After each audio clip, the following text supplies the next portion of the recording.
A história de Sofia Delgado não começou com sua fuga, nem com as frias paredes de concreto que a mantiveram confinada por quase 8 anos. Ela começou em Tijuana, no México, em 1987, numa época em que a cidade estava se transformando de uma cidade fronteiriça em um campo de batalha para cartéis de drogas rivais. Nascida na pobreza, Sofia aprendeu cedo que a sobrevivência exigia mais do que esperança. Exigia astúcia, adaptabilidade e disposição para cruzar limites que outros temiam abordar. Seu pai desapareceu quando ela tinha 7 anos. Alguns diziam que ele havia sido morto por causa de uma dívida de jogo. Outros sussurravam que ele havia fugido para os Estados Unidos, abandonando sua família para recomeçar a vida. A mãe de Sofia nunca falava dele. Em vez disso, ela tinha 3 empregos. Limpava casas durante o dia, lavava pratos em um restaurante à noite e lavava roupas à noite. Apesar de seus esforços, o dinheiro era escasso. Havia semanas em que o jantar consistia em nada mais do que feijão e tortilhas, esticados, para alimentar Sofia e seus 2 irmãos mais novos. A escola tornou-se o refúgio de Sofia. Ela se destacava nos estudos, particularmente em matemática e inglês. Seus professores reconheceram seu potencial e a incentivaram a buscar o ensino superior. Aos 15 anos, ela falava inglês fluentemente, quase sem sotaque, uma habilidade que mais tarde se revelaria inestimável. Ela sonhava em se tornar contadora, em trabalhar em um escritório com ar-condicionado longe das ruas empoeiradas de Tijuana. Mas sonhos exigiam dinheiro, e dinheiro era algo que sua família não tinha. Aos 16 anos, Sofia conseguiu um emprego em um call center que atendia empresas americanas. Ela trabalhava no turno da noite, respondendo a reclamações de clientes frustrados na Califórnia e no Texas. O salário era modesto, mas ajudava. Ela dava a maior parte de seus ganhos para a mãe, guardando apenas o suficiente para a passagem de ônibus e uma refeição ocasional. Seus irmãos a admiravam, vendo em sua determinação um caminho para sair do ciclo que prendia sua família há gerações. Tudo mudou quando Sofia completou 18 anos. Uma amiga do trabalho a convidou para uma festa em uma boate na Zona Norte, uma área conhecida por sua vida noturna agitada e conexões menos recomendáveis. Sofia hesitou. Ela não era do tipo festiva, mas sua amiga insistiu, prometendo que seria divertido, uma chance de esquecer suas dificuldades por uma noite. Sofia concordou, sem saber que essa única decisão mudaria a trajetória de sua vida para sempre. A boate estava barulhenta, lotada de pessoas dançando sob luzes piscantes. Sofia se sentia deslocada entre as mulheres glamorosas em vestidos de grife e os homens em ternos caros. Ela estava prestes a sair quando um homem se aproximou dela. Seu nome era Eduardo Morales, e ele era diferente de qualquer pessoa que ela já tivesse conhecido. Ele era mais velho, talvez com 35 anos, com um ar de confiança que beirava a arrogância. Ele lhe comprou uma bebida, perguntou sobre sua vida e ouviu atentamente enquanto ela falava. Pela primeira vez, alguém parecia genuinamente interessado em seus pensamentos, seus sonhos. Eduardo era charmoso, generoso e bem relacionado. Ele era dono de vários negócios, ou pelo menos era o que dizia, empreendimentos de importação e exportação que o levavam a cruzar a fronteira regularmente. Ele dirigia um Mercedes preto, usava um Rolex e dava gorjetas de $100 aos garçons. Sofia ficou encantada. Em poucas semanas, eles estavam namorando. Em poucos meses, ela se mudou para o apartamento dele, um imóvel espaçoso com vista para a cidade, muito diferente da casa apertada que dividia com a família. Eduardo apresentou a Sofia um mundo que ela só tinha visto nos filmes. Restaurantes caros, viagens de fim de semana para Cabo San Lucas, compras em San Diego. Ele comprava roupas e joias para ela e pagava as contas médicas de sua mãe quando ela adoeceu. Em troca, ele só pedia que ela confiasse nele e não fizesse muitas perguntas sobre seu trabalho. Sofia, cega pelo estilo de vida e pelo carinho que ele demonstrava, concordou sem hesitar. Levou quase um ano para Sofia entender a verdadeira natureza dos negócios de Eduardo. Ele não era um importador de produtos legais. Era um operador de nível médio do cartel de Sinaloa, responsável por coordenar o transporte de drogas de Tijuana para o sul da Califórnia. A percepção veio gradualmente, por meio de conversas telefônicas ouvidas por acaso, reuniões tarde da noite, com homens de aparência perigosa e a ocasional mochila cheia de dinheiro deixada casualmente sobre a mesa de jantar. Quando Sofia compreendeu totalmente no que Eduardo estava envolvido, já estava envolvida demais para se afastar. Eduardo precisava de alguém em quem pudesse confiar, alguém que pudesse atravessar a fronteira sem levantar suspeitas. Sofia se encaixava perfeitamente no perfil. Ela era inteligente, bonita e tinha um visto de trabalho americano que lhe permitia atravessar legalmente. Ele pediu que ela fizesse uma entrega, um pequeno pacote para um endereço em San Diego. Ele garantiu que era seguro, que ela seria bem paga e que seria um favor único. Sofia sabia que deveria recusar, mas o dinheiro que ele ofereceu era mais do que ela ganhava em 3 meses no call center. Ela concordou. A primeira entrega correu bem. Sofia cruzou a fronteira em San Isidro, dirigiu até o endereço, entregou o pacote e voltou. Ela recebeu $5.000 em dinheiro. Parecia surreal, quase fácil demais. Eduardo a elogiou. Disse que ela tinha um talento natural e, em poucas semanas, pediu que ela fizesse outra entrega. Depois, outra. A cada vez, os pagamentos aumentavam. A cada vez, Sofia dizia a si mesma que seria a última. Mas o dinheiro era viciante, assim como a sensação de importância que ela sentia por fazer parte da operação de Eduardo. Em 2009, Sofia já havia feito dezenas de viagens pela fronteira. Ela havia ido além de simples entregas e agora coordenava a logística, comunicava-se com fornecedores, organizava o transporte e garantia que as remessas chegassem aos seus destinos.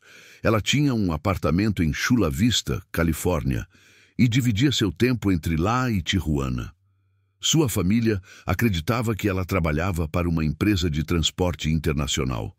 Eles não tinham ideia de que sua filha estava profundamente envolvida em uma organização criminosa.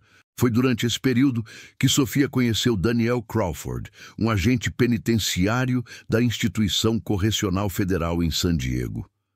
O encontro deles não foi acidental. Eduardo havia instruído Sofia a cultivar relacionamentos com pessoas que pudessem fornecer informações privilegiadas, pessoas dentro das forças policiais, alfândega ou do sistema prisional. Daniel era um alvo de oportunidade. Ele tinha 38 anos, era divorciado, lutava com dívidas de seu casamento fracassado e se sentia subvalorizado em seu trabalho. Sofia o encontrou em um bar esportivo perto da prisão. Ela puxou conversa, aparentemente por acaso, e em poucas semanas eles já estavam se encontrando regularmente. Daniel estava solitário, vulnerável e ansioso por companhia. Sofia proporcionou isso. Juntamente com incentivos financeiros sutis, presentes que pareciam atenciosos, mas eram cuidadosamente calculados. O relacionamento deles progrediu rapidamente. Daniel falava abertamente sobre seu trabalho, o funcionamento interno do sistema prisional, protocolos de segurança e horários de transferência. Ele não tinha ideia de que estava sendo manipulado. Para ele, Sofia era uma fuga de sua vida mundana e frustrante. Para ela, ele era um recurso, um meio para atingir um fim. Quando se casaram em uma pequena cerimônia em Las Vegas em 2010, Daniel acreditava ter encontrado a felicidade. Sofia via isso como uma forma de garantir residência legal e acesso mais profundo a informações que poderiam beneficiar a organização de Eduardo. Por 2 anos, o acordo funcionou perfeitamente. Sofia continuou seu papel no tráfico de drogas, enquanto mantinha a fachada de esposa dedicada. Ela passava informações para Eduardo, que as usava para se antecipar às operações policiais. Mas os investigadores federais vinham construindo um caso há anos e, em 2012, sua paciência valeu a pena. Uma operação coordenada em 3 estados levou à prisão de mais de 40 indivíduos ligados à rede do cartel de Sinaloa, no sul da Califórnia. Sofia Delgado estava entre eles. As provas contra ela eram contundentes. Escutas telefônicas captaram sua coordenação de remessas. Registros financeiros mostraram grandes somas de dinheiro movimentadas por contas em seu nome. Testemunhas cooperativas testemunharam seu papel central na operação. Ela foi acusada de conspiração para distribuir narcóticos, lavagem de dinheiro e extorsão. Seu julgamento durou 3 semanas. A acusação a retratou como uma operadora calculista que usou sua inteligência e charme para facilitar o fluxo de drogas para as comunidades americanas. A defesa argumentou que ela havia sido coagida e manipulada por Eduardo, mas o júri não acreditou. Em dezembro de 2012, Sofia Delgado foi condenada à prisão perpétua sem possibilidade de liberdade condicional. Durante a sentença, o juiz destacou a gravidade de seus crimes e os danos causados a inúmeras pessoas e famílias. Sofia demonstrou pouca emoção quando a sentença foi lida. Ela foi transferida para a Instituição Correcional Federal em Victorville, Califórnia, uma instalação de alta segurança no deserto de Mojave. Lá, cercada por arame farpado e vigilância constante, ela passaria os próximos anos de sua vida. Daniel Crawford pediu o divórcio imediatamente após a condenação dela. A revelação de como ela o havia usado o deixou devastado e humilhado. Ele testemunhou contra ela durante o julgamento, fornecendo detalhes sobre como ela o havia manipulado para compartilhar informações confidenciais. A traição foi mútua, mas para Daniel foi uma ferida que nunca cicatrizou completamente. Ele se mudou para Phoenix, Arizona, mudou de nome e tentou reconstruir sua vida longe do escândalo. Ele se casou novamente, abriu uma pequena empresa de consultoria em segurança e tentou seguir em frente. Mas o passado, como sempre acontece, voltaria para assombrá-lo.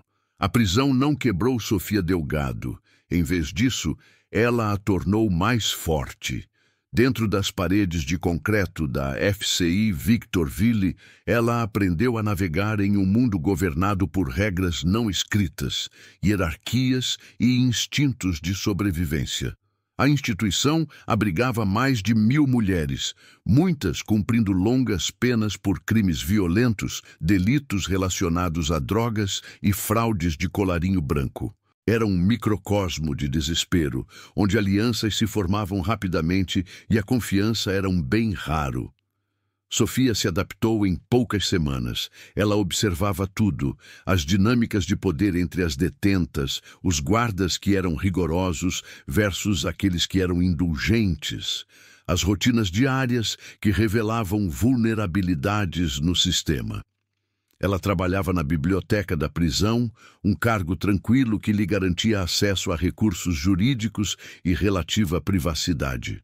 Lá, ela passava horas lendo jurisprudência, procurando qualquer ângulo que pudesse levar a um recurso ou redução de pena. Mas, no fundo, Sofia sabia que o sistema jurídico havia fechado suas portas para ela. Se ela quisesse liberdade, teria que conquistá-la por conta própria. A ideia de fuga germinou lentamente. No início parecia absurda, a fantasia de uma mulher desesperada, agarrando-se a uma esperança impossível. Mas à medida que os meses se transformavam em anos, Sofia começou a ver rachaduras na fortaleza. Todo o sistema, por mais seguro que fosse, tinha pontos fracos. Toda a instituição dependia de pessoas, e as pessoas podiam ser influenciadas, manipuladas, compradas. Sofia passou toda a sua vida adulta lendo as pessoas, identificando suas vulnerabilidades e explorando-as. A prisão não seria diferente. Sua primeira recruta foi a agente Lisa Martinez, uma agente penitenciária na casa dos 30 anos que trabalhava em Victorville há 4 anos. Lisa era competente e profissional, mas tinha dificuldades financeiras. Ela era uma mãe solteira criando 2 filhas pequenas, com um salário do governo que mal cobria o aluguel, a creche e as compras de supermercado. Sofia percebeu o cansaço em seus olhos, a maneira como ela às vezes pulava o almoço para economizar dinheiro, os sapatos gastos que usava dia após dia. A vulnerabilidade tinha um rosto e Sofia a reconheceu imediatamente. Suas conversas iniciais eram inofensivas. Sofia perguntou sobre as filhas de Lisa, mostrou interesse genuíno em seus trabalhos escolares e atividades. Ela ofereceu conselhos, compartilhou histórias e gradualmente construiu confiança. 6 meses se passaram antes de Sofia fazer seu primeiro pedido. Algo pequeno e aparentemente inocente. Ela pediu a Lisa que lhe trouxesse um medicamento específico, sem receita, que não estava disponível na cantina, alegando que ajudava com dores de cabeça crônicas. Lisa hesitou, mas acabou concordando. Era uma violação menor do protocolo, mas parecia insignificante. No entanto, aquele único ato foi a brecha de que Sofia precisava. Nos meses seguintes, os pedidos aumentaram gradualmente. Um celular contrabandeado, escondido em uma remessa de livros da biblioteca, pagamentos em dinheiro depositados em uma conta em nome da mãe de Lisa, impossíveis de rastrear até a própria agente. Sofia teve o cuidado de nunca pressionar demais, nunca fazer Lisa se sentir encurralada. Em vez disso, ela apresentou cada pedido como uma parceria, uma forma de melhorar a situação de ambas. Quando Lisa percebeu o quanto estava envolvida, afastar-se significaria expor sua própria cumplicidade. Ela estava presa em uma teia que ajudou a tecer. O celular mudou tudo. Ele deu a Sofia acesso ao mundo exterior de maneiras que alteraram fundamentalmente suas capacidades. Ela podia coordenar com contatos em Los Angeles, San Diego e até mesmo em Tijuana. Ela podia pesquisar sobre Daniel Crawford, rastreando seus movimentos por meio de postagens nas redes sociais e registros públicos. Ela descobriu que ele havia se casado novamente e estava morando em Scottsdale, Arizona, onde dirigia uma pequena empresa de consultoria de segurança. Ele tinha 2 enteadas e parecia ter construído uma vida confortável e tranquila, longe do caos de seu passado. Sofia estudou suas rotinas, sua agenda de negócios, seus restaurantes favoritos. Ela aprendeu tudo o que pôde, preparando-se para o dia em que estaria livre para agir. A fuga exigia coordenação externa. Sofia entrou em contato com ex-associados do cartel, indivíduos que haviam escapado da acusação e ainda operavam nas sombras. Ela cobrou favores antigos e prometeu uma compensação futura por sua ajuda. O plano que desenvolveram era ousado, mas viável. Exigia um timing preciso, várias partes móveis e a disposição de aceitar riscos significativos. Mas Sofia não tinha nada a perder e tudo a ganhar. A fuga aconteceria durante uma transferência médica. Sofia começou a preparar seu corpo com meses de antecedência, induzindo sintomas que parecessem credíveis. Ela estudou condições médicas, aprendeu quais queixas acionariam protocolos de emergência e sincronizou suas ações com perfeição. Em 17 de abril de 2014, durante o café da manhã, Sofia reclamou de fortes dores abdominais. A equipe médica inicialmente desconsiderou suas queixas, mas quando ela desmaiou no pátio de recreação, segurando o estômago e vomitando, eles não tiveram escolha a não ser levá-la a sério. Ela foi transportada para o Victor Valley Global Medical Center, a instalação mais próxima equipada para uma possível cirurgia de emergência. Sofia foi escoltada por 2 agentes penitenciários e transportada em uma van da prisão.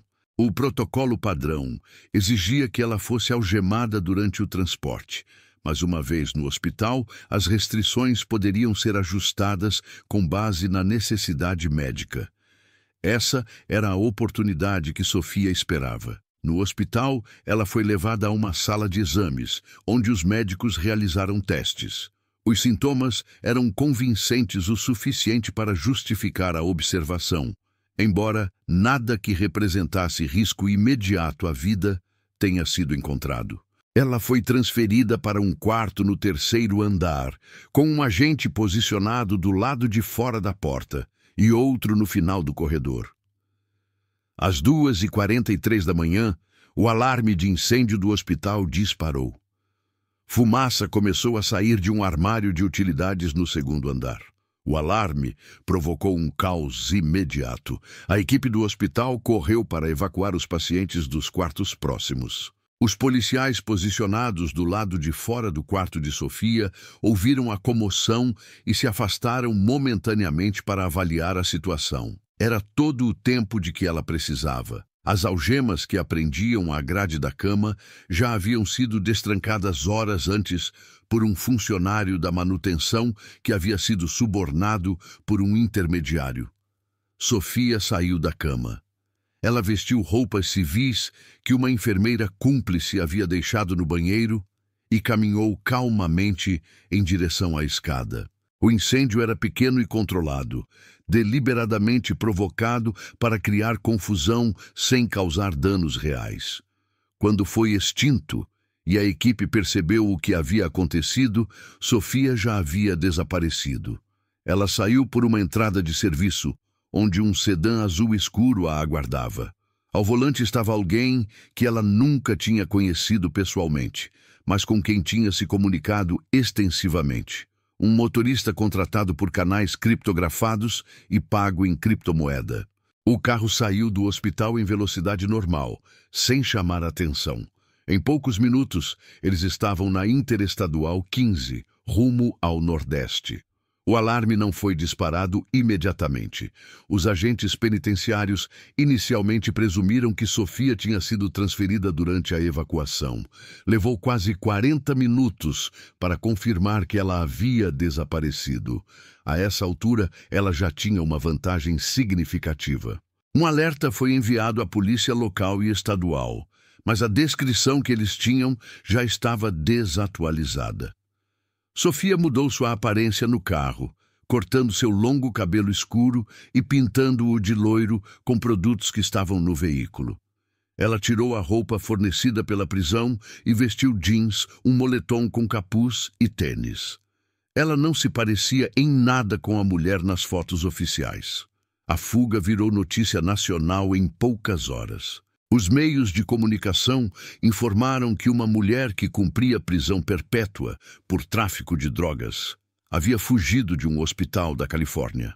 Sua foto, tirada no momento da prisão anos antes, foi transmitida repetidamente. As autoridades policiais de vários estados foram alertadas. O FBI se envolveu, tratando a fuga como um caso de alta prioridade, mas Sofia havia planejado tudo. Ela sabia que as primeiras 72 horas eram críticas. Se conseguisse permanecer sem ser detectada durante esse tempo, suas chances de escapar da captura aumentariam exponencialmente. Sofia foi levada para um esconderijo na zona rural de Nevada, uma propriedade pertencente a empresas de fachada e intermediários. Lá ela descansou, planejou seus próximos passos e reuniu os recursos de que precisaria. Documentos de identificação falsos, dinheiro, um veículo registrado com um nome falso e, o mais importante, informações detalhadas sobre Danielle Crawford. Seu endereço, sua rotina diária, seu sistema de segurança residencial, tudo havia sido compilado. Sofia passou 3 dias no esconderijo assistindo à cobertura jornalística de sua fuga, tomando nota dos esforços de busca e esperando que o frenesi inicial diminuísse. As autoridades federais informaram Danielle Crawford sobre a fuga. Avisaram-no que, devido ao seu histórico com Sofia, ele poderia ser um alvo em potencial. Ofereceram medidas de proteção, mas Danielle recusou. Ele não acreditava que ela viria atrás dele depois de todos esses anos. Achava que o passado estava enterrado, que ela provavelmente tinha seguido em frente, focada em sobreviver em vez de buscar vingança. Ele garantiu à sua esposa Angela que tudo ficaria bem, que as autoridades recapturariam Sofia rapidamente. Ele estava convencido de que a mulher que conhecera no passado não era mais uma ameaça para ele. Essa suposição se revelaria seu erro fatal. Em 23 de abril, 6 dias após sua fuga, Sofia Delgado cruzou a fronteira do Arizona. Ela dirigia um Honda Civic prateado, registrado em nome de Patrícia Ruiz, uma identidade que ela havia comprado anos antes por meio de sua rede criminosa. Os documentos eram impecáveis, completos, com carteira de motorista, cartão de previdência social e histórico de crédito. Para qualquer policial que a parasse durante uma blitz de trânsito de rotina, ela pareceria exatamente quem os documentos afirmavam ser. Ela manteve velocidade moderada, seguiu todas as leis de trânsito e evitou chamar atenção. A última coisa de que precisava era um encontro casual com a polícia que desvendasse tudo o que havia planejado. Scottsdale era uma cidade que Sofia nunca havia visitado, mas ela a estudou minuciosamente por meio de pesquisas online. Localizada no deserto de Sonora, a nordeste de Phoenix, era conhecida por seus campos de golfe, resorts de luxo e bairros ricos. Era o tipo de lugar onde as pessoas iam para se reinventar, fugir do passado e começar de novo. Daniel Crawford a escolheu exatamente por esses motivos. Após o escândalo de seu relacionamento com Sofia e o julgamento subsequente, ele precisava de um lugar longe da Califórnia onde pudesse desaparecer e levar uma vida normal. Scottsdale lhe proporcionou esse refúgio, ou pelo menos era o que ele acreditava. Sofia se hospedou em um motel barato nos arredores da cidade, pagando em dinheiro por uma semana adiantada. O recepcionista mal olhou para sua identidade, mais interessado em seu telefone do que nos hóspedes que chegavam e partiam. Seu quarto ficava no térreo, de fácil acesso caso ela precisasse sair rapidamente. Ela mantinha as cortinas fechadas, a corrente da porta trancada e seus pertences arrumados, de forma a permitir uma saída rápida. A paranoia a manteve viva até agora. Ela não iria abandoná-la agora. Os 2 primeiros dias foram dedicados à vigilância. Ela localizou a casa de Daniel, uma modesta casa de 2 andares em um bairro residencial tranquilo, a cerca de 20 minutos do centro da cidade. A propriedade tinha um pequeno jardim na frente, uma garagem separada e uma cerca de madeira separando-a dos vizinhos. Câmeras de segurança foram instaladas na porta da frente e acima da garagem. Sofia anotou suas localizações, ângulos e tipo de sistema. Era uma configuração básica, provavelmente conectada a um serviço de monitoramento, mas não sofisticada o suficiente para impedir alguém com sua determinação. A rotina diária de Daniel era previsível. Ele saía de casa todas as manhãs às 7, dirigia até o escritório de sua empresa de consultoria em uma caminhonete azul clara e passava a maior parte do dia gerenciando projetos e se reunindo com clientes. Sua esposa Angela trabalhava meio período como higienista dental, geralmente saindo por volta das 9 e voltando no início da tarde. Suas 2 filhas de um casamento anterior frequentavam a escola secundária local. A família parecia comum, sem nada de especial, o tipo de existência suburbana que milhões de americanos viviam sem incidentes. Mas Sofia viu as rachaduras sob a superfície, as vulnerabilidades que poderiam ser exploradas. Ela seguiu Daniel em seus trajetos diários, sempre mantendo distância, nunca chegando perto o suficiente para que ele a notasse. Ela o observou parar em uma cafeteria todas as manhãs, pedindo a mesma bebida, um café preto grande com 2 colheres de açúcar. Ela observou como ele almoçava em um restaurante mexicano às terças e quintas-feiras, sempre sentando na mesma mesa perto da janela.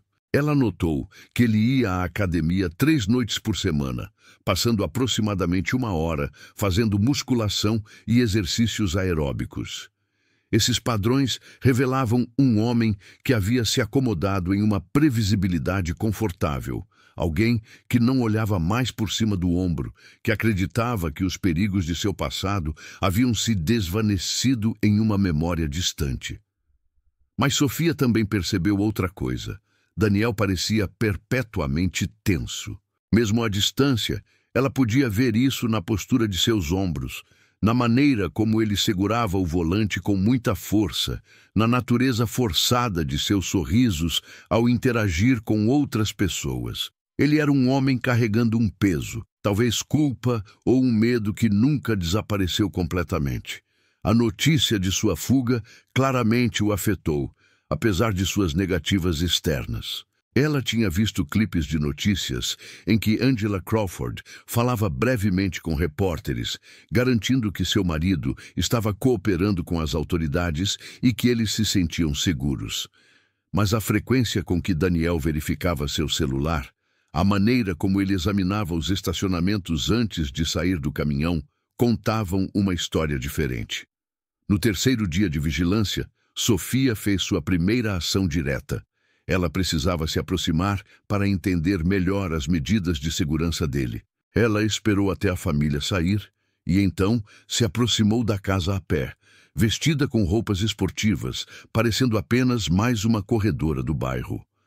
Ela passou correndo pela propriedade 2 vezes, observando o adesivo da empresa de alarme na janela da frente, a posição das luzes com sensores de movimento e o fato de que a cerca do quintal tinha um portão protegido por uma simples trava. A casa estava protegida, mas não de forma impenetrável. Sofia também começou a fazer ligações. Usando um telefone descartável comprado com dinheiro, ela ligou para o escritório de Daniel, disfarçando a voz e alegando ser uma cliente em potencial interessada em consultoria de segurança. A recepcionista a conectou com Daniel e pela primeira vez em 8 anos, Sofia ouviu sua voz. Estava mais velha, mais cansada, mas inconfundivelmente era dele. Ela fez perguntas genéricas sobre serviços e preços, mantendo a conversa breve e profissional. Daniel não tinha ideia de com quem estava falando. Quando desligou, Sofia sentiu uma onda de satisfação. Ela estava perto agora, tão perto que quase podia saborear a vingança que planejava há anos. As autoridades federais ainda estavam procurando por ela ativamente, mas se concentravam principalmente no sudoeste, particularmente em Nevada e Califórnia, onde várias testemunhas relataram possíveis avistamentos. Eles alertaram Daniel para permanecer vigilante, e os agentes do FBI o questionaram sobre possíveis ameaças. Daniel cooperou totalmente, fornecendo detalhes sobre sua história com Sofia e reconhecendo que ela poderia guardar rancor contra ele. Mas ele também expressou confiança de que ela seria capturada rapidamente, que alguém com o perfil dela não poderia permanecer escondida por muito tempo. Os agentes não tinham tanta certeza. Sabiam que Sofia era inteligente, engenhosa e altamente motivada. Mulheres como ela não cometiam erros por descuido. Em 29 de abril, 12 dias após a fuga, Sofia decidiu que era hora de entrar em contato. Ela havia reunido informações suficientes, estudado minuciosamente os hábitos dele e preparado sua estratégia. Naquela noite, quando Daniel saiu da academia e caminhou em direção à sua caminhonete no estacionamento, recebeu uma mensagem de texto de um número desconhecido em seu celular. Ela continha apenas 4 palavras. Eu não esqueci. Daniel parou no meio do caminho, com a mão congelada na maçaneta da porta da caminhonete. Ele olhou para a tela, com o rosto pálido, olhou freneticamente ao redor, procurando qualquer sinal de quem pudesse estar observando. Mas havia apenas outros frequentadores da academia indo para seus veículos, alheios ao seu pânico. Ele imediatamente ligou para o agente do FBI designado para o seu caso e relatou a mensagem. O agente instruiu-o a guardar o celular e levá-lo ao escritório na manhã seguinte para que pudessem tentar rastrear o número. Daniel dirigiu para casa bem acima do limite de velocidade, verificando constantemente os espelhos retrovisores. Quando chegou, não estacionou na garagem como de costume, mas deixou a caminhonete na entrada da garagem, mais perto da rua, onde se sentia mais exposto, mas também mais visível para os vizinhos. Ele correu para dentro e imediatamente foi verificar Angela e as meninas. Elas estavam bem, assistindo televisão na sala, sem saber da mensagem que acabara de destruir sua frágil sensação de segurança. Naquela noite, Daniel mal dormiu. Ficou acordado, atento a cada som, com a mente acelerada, imaginando cenários possíveis. Ele sabia que isso poderia acontecer. Temia isso desde o momento em que soube da fuga dela, mas receber a confirmação de que ela estava lá fora, observando-o, transformou o medo abstrato em terror concreto. Angela perguntou várias vezes o que havia de errado, por que ele parecia tão agitado. Ele disse que era estresse no trabalho, não querendo assustá-la com a verdade, mas ela não se deixou enganar. Ela tinha visto as notícias, ouvido os avisos e percebido o comportamento do marido desde a fuga de Sofia. Sofia observava de seu carro estacionado a 2 quarteirões de distância. Ela tinha visto a reação de pânico de Daniel, sua busca frenética no estacionamento, sua direção imprudente de volta para casa. Ela havia alcançado seu primeiro objetivo: assustá-lo, destruir sua paz, lembrá-lo de que o passado nunca morre de verdade. Mas o medo era apenas o começo.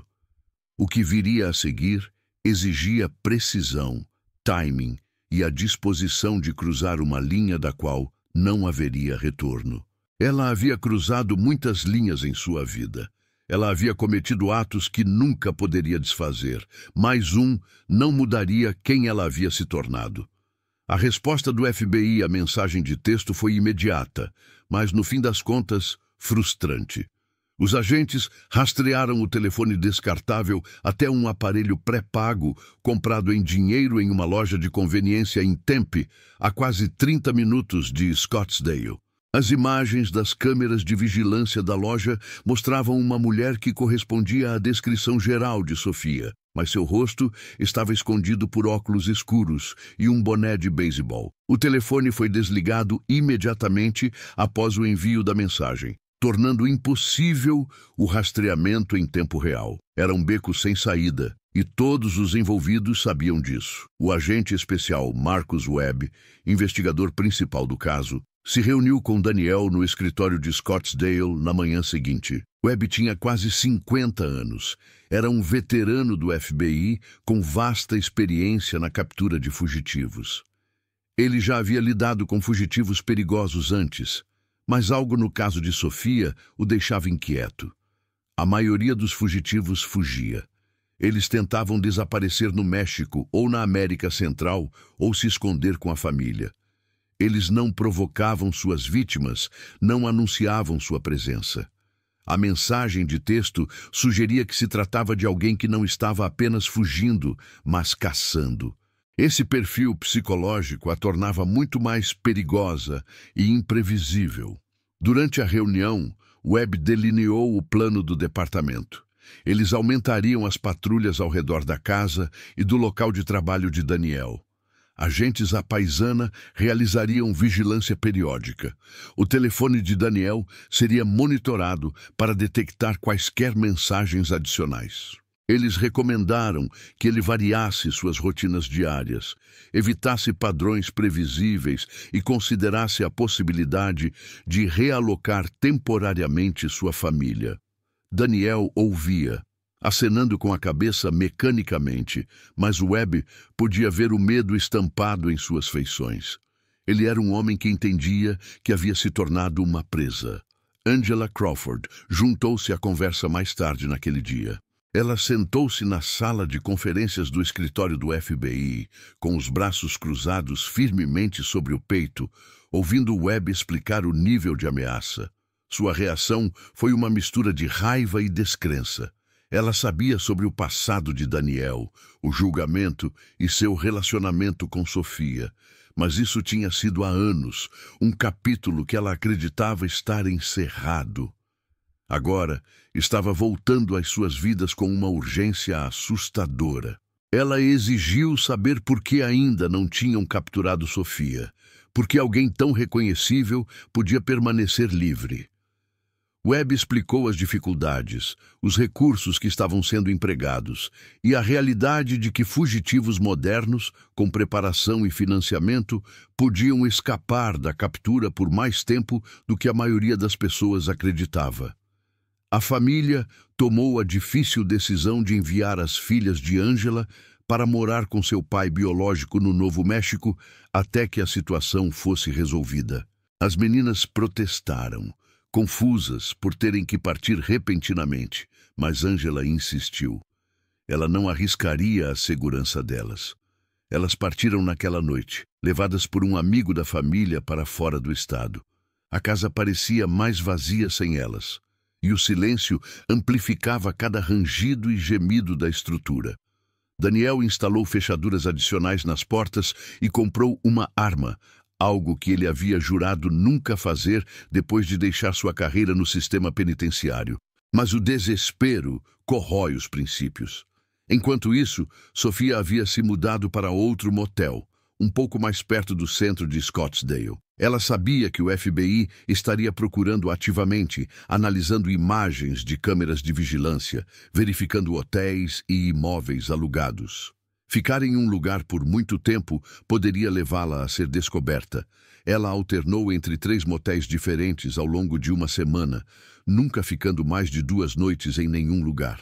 Ela pagava em dinheiro, usava nomes diferentes e alterava sua aparência de forma sutil, mas eficaz. Seu cabelo loiro curto agora estava coberto por uma peruca escura. Ela usava lentes de contato coloridas que mudavam a cor dos olhos de castanho para verde. As técnicas de maquiagem que ela havia aprendido anos antes permitiam que ela ajustasse suas características faciais o suficiente para confundir o software de reconhecimento facial. Ela continuou sua vigilância, mas adaptou seus métodos. Em vez de seguir Daniel diretamente, ela se posicionava em lugares onde sabia que ele acabaria aparecendo.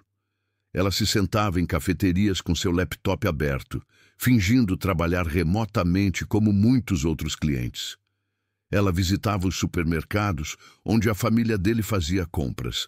Ela passava pela loja de ferragens que ele frequentava para comprar materiais de trabalho. Todas as vezes, ela observava à distância, nunca fazendo contato visual direto, nunca ficando por muito tempo. Ela era um fantasma, presente, mas invisível. Em 4 de maio, 15 dias após sua fuga, Sofia enviou uma segunda mensagem. Desta vez, ela chegou por e-mail à conta pessoal de Daniel. O assunto era: "Você dorme bem?" O corpo do e-mail continha uma fotografia que Daniel reconheceu imediatamente. Tinha sido tirada durante o casamento deles e mostrava os dois em um restaurante em San Diego. Daniel estava sorrindo, com o braço em volta dos ombros de Sofia. Ela tinha se cortado da imagem, deixando apenas Daniel, mas a implicação era clara. Ela tinha estado perto o suficiente para acessar fotografias pessoais, perto o suficiente para tocá-lo se quisesse. Daniel encaminhou o e-mail para o agente Webb em poucos minutos.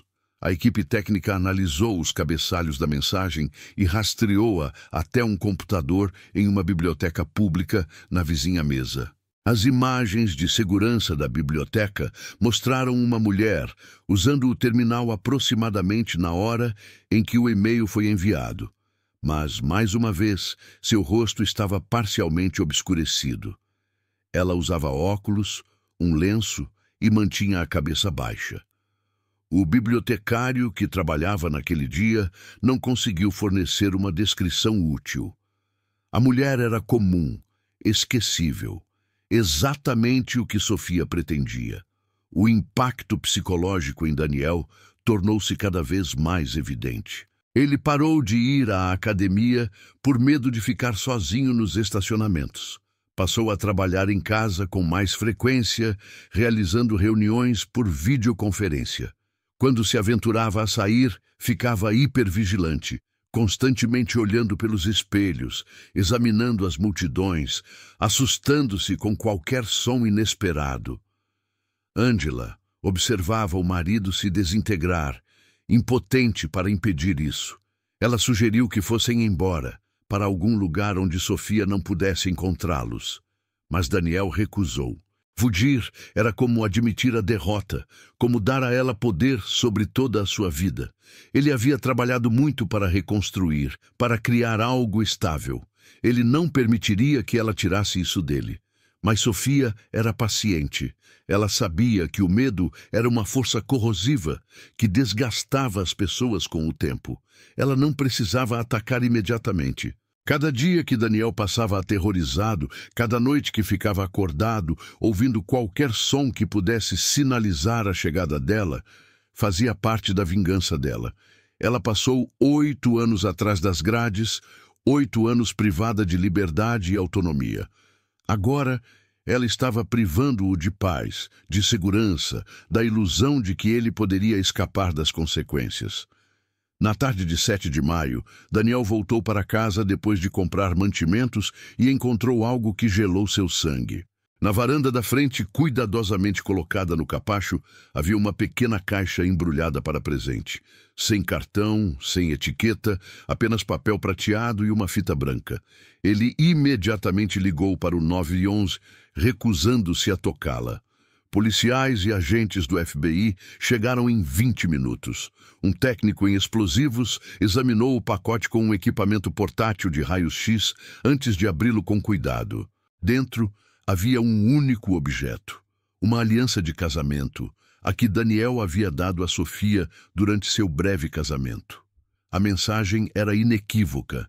Ela não só estava observando, como também esteve em sua propriedade, parou na sua porta e deixou uma lembrança do passado deles como uma promessa do que estava por vir.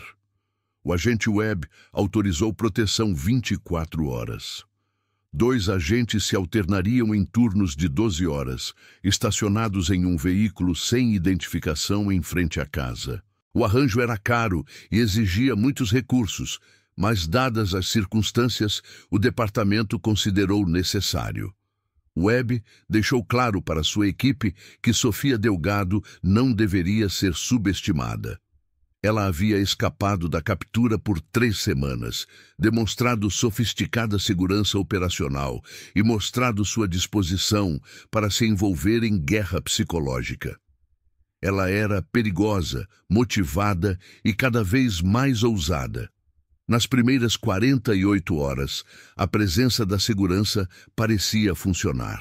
Não houve mensagens adicionais, nenhuma atividade suspeita, nenhum sinal de Sofia. Daniel começou a se sentir um pouco mais seguro, embora ainda mal dormisse.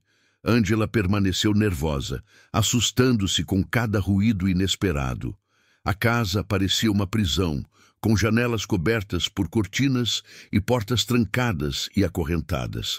Eles pediram comida em vez de arriscar sair. Suas vidas haviam se reduzido à espera, existindo em um estado de animação suspensa, até que Sofia fosse capturada ou algo terrível acontecesse. Sofia, por sua vez, recuou. Ela entendeu que o aumento da segurança tornava a ação direta difícil, mas não impossível.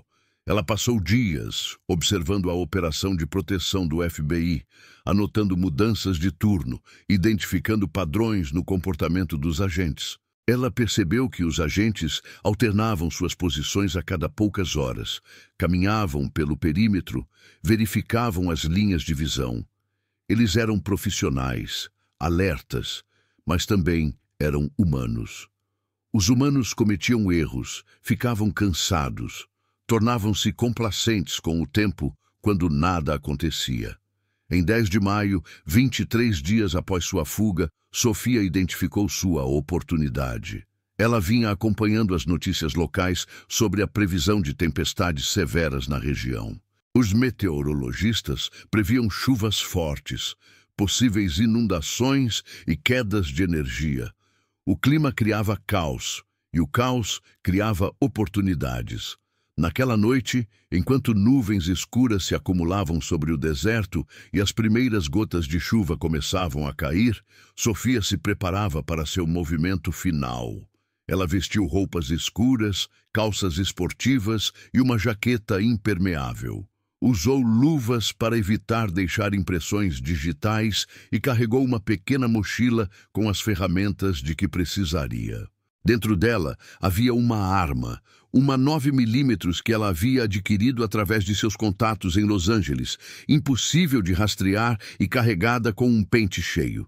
Sofia já havia matado antes, embora nunca com suas próprias mãos. Desta vez, seria diferente, pessoal, o tipo de ato que nunca poderia ser desfeito. A tempestade se intensificou ao cair da noite. O vento uivava entre os cactos, a chuva batia nas janelas e os relâmpagos iluminavam o céu com flashes brilhantes. A eletricidade piscou em todo o bairro antes de cair completamente por volta das 10 horas. Os geradores de reserva do posto de comando do FBI entraram em ação, mas os agentes em campo operavam com lanternas e faróis de veículos. A visibilidade estava reduzida a quase zero. Era exatamente o que Sofia estava esperando. Ela se aproximou da residência dos Crawford pelo terreno desértico atrás da propriedade, movendo-se lenta e deliberadamente. A chuva mascarava qualquer som que ela fizesse. Os agentes do FBI estavam concentrados na frente da casa, com o veículo posicionado para monitorar a rua e a garagem. Eles não tinham motivos para esperar uma aproximação pela parte de trás.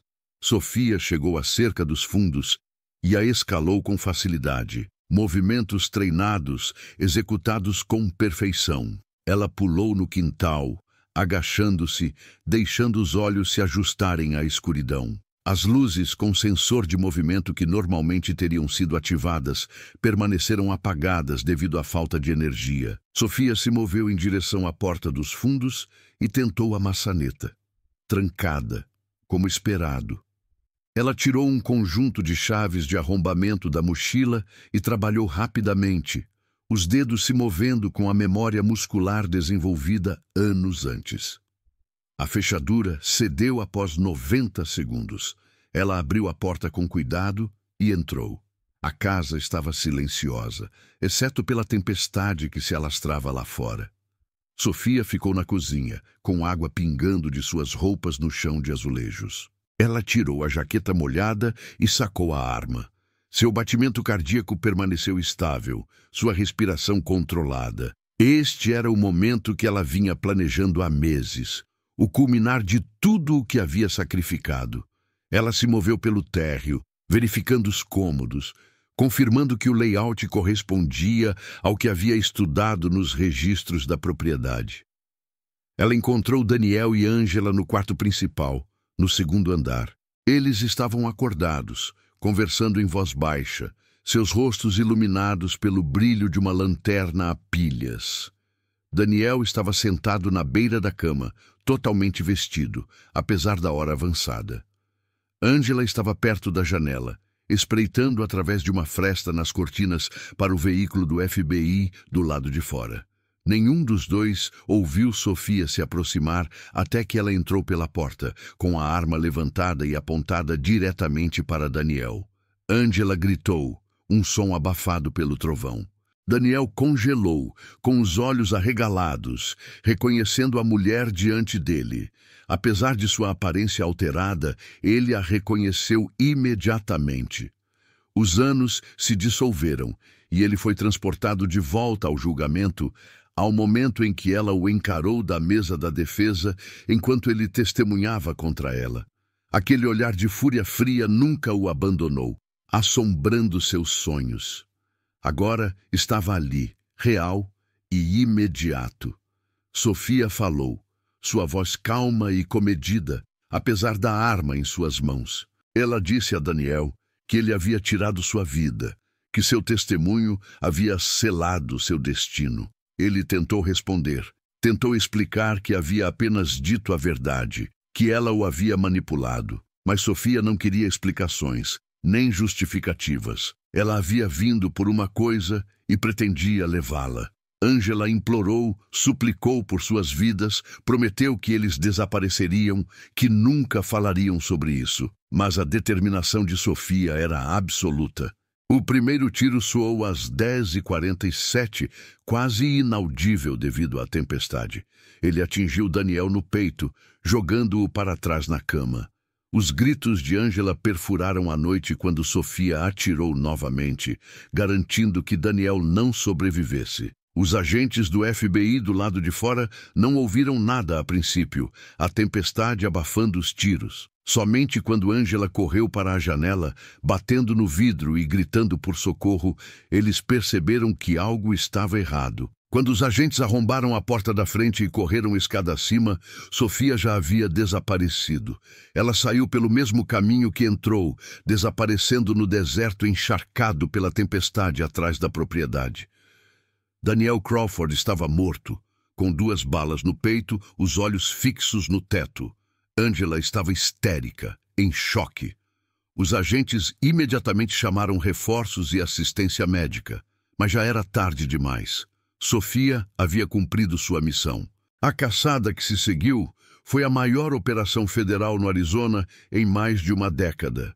Em poucas horas, bloqueios foram estabelecidos em todas as principais rodovias em um raio de 160 quilômetros. Agentes locais, estaduais e federais inundaram a região. Helicópteros equipados com câmeras térmicas vasculharam o terreno montanhoso, apesar da tempestade. Todos os motéis, postos de gasolina e áreas de descanso receberam alertas com a foto e a descrição de Sofia. A janela para a fuga estava se fechando rapidamente. Sofia foi capturada em 13 de maio, 26 dias após sua fuga. Um policial estadual que realizava uma blitz de trânsito de rotina na Interstate 17 parou um veículo por causa de um farol traseiro quebrado. A motorista apresentou uma identificação que parecia legítima, mas algo em seu comportamento levantou suspeitas. O policial verificou as informações em seu sistema e recebeu um alerta imediato. Ele acabara de parar Sofia Delgado. Ela foi presa sem resistência. No veículo, as autoridades encontraram mapas, mais identidades falsas e aproximadamente $30 mil em dinheiro. Sofia não disse nada durante sua prisão, invocando imediatamente seu direito de permanecer em silêncio. O julgamento pelo assassinato de Daniel Crawford ocorreu 8 meses depois, em um tribunal federal em Phoenix. A acusação apresentou provas contundentes: análise forense, depoimento de Jennifer, imagens de vigilância e a arma do crime encontrada em posse de Sofia. A defesa tentou argumentar insanidade temporária, alegando que anos de encarceramento haviam prejudicado seu estado mental. Mas a acusação rebateu com provas de um planejamento meticuloso, demonstrando clara premeditação e raciocínio racional. O júri deliberou por menos de 4 horas antes de retornar com um veredicto de culpada em todas as acusações. O juiz condenou Sofia à morte, uma sentença que provavelmente seria apelada por anos, mas enviou uma mensagem clara sobre a gravidade de seus crimes. Durante a sentença, o juiz observou que Sofia não havia demonstrado remorso. Ela havia planejado e executado sistematicamente um assassinato por vingança e representava uma ameaça contínua à sociedade. Ela foi devolvida à custódia federal, desta vez sob condições de segurança máxima, sem possibilidade de fuga. Sofia Delgado permanece no corredor da morte enquanto seus recursos avançam lentamente pelo sistema. Ela concedeu apenas uma entrevista a um jornalista que está escrevendo um livro sobre seu caso. Nela, ela não expressou nenhum arrependimento por ter matado Daniel Crawford, afirmando que ele havia destruído sua vida e merecia o que aconteceu. Quando questionada se a vingança valeu a pena sacrificar o que restava de sua liberdade, ela simplesmente disse que algumas dívidas só podem ser pagas com sangue. Foi uma declaração arrepiante de uma mulher que se mostrou capaz de uma violência extraordinária em busca de vingança.